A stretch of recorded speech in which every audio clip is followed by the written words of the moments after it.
Certainly, here are the key points about the Oslo Accords between Israel and Palestine. Background: the Oslo Accords were a series of agreements signed between Israel and the Palestine Liberation Organization, PLO, in the 1990s, aimed at achieving peace. Secret negotiations: the negotiations leading to the Oslo Accords were conducted secretly in Oslo, Norway, facilitated by Norwegian diplomats. The talks were kept discreet to avoid potential opposition and disruptions.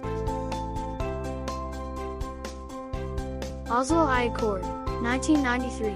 The first agreement, known as the Oslo I Accord or Declaration of Principles, DOP, was signed in 1993 on the White House lawn in Washington, D.C.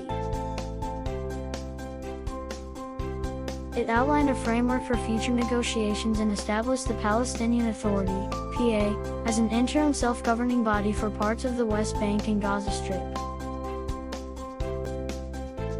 Key components: the Oslo I Accord included provisions for Israeli withdrawal from parts of the Palestinian territories, the establishment of Palestinian self-rule in these areas, and a phase procès. Oslo II Accord, 1995. Following the Oslo I Accord, the Oslo II Accord, or Interim Agreement, was signed in 1995.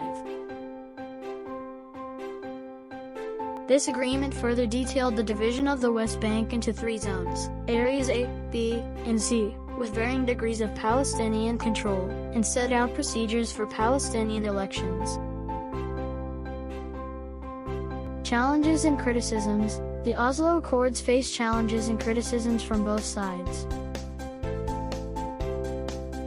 Palestinians criticized Israel for continued settlement expansion and perceived lack of progress in achieving statehood. Israelis face security concerns due to increased violence and attacks by Palestinian militant groups. Impact: the Oslo Accords marked a significant moment in Israeli-Palestinian relations by initiating direct negotiations and establishing frameworks for self-governance in Palestinian territories. However, the subsequent breakdown in trust and failure to reach a final agreement on permanent status issues led to disillusionment and ongoing conflict. Legacy: while the Oslo Accords were a milestone in the peace process, they did not result in a final resolution of the conflict.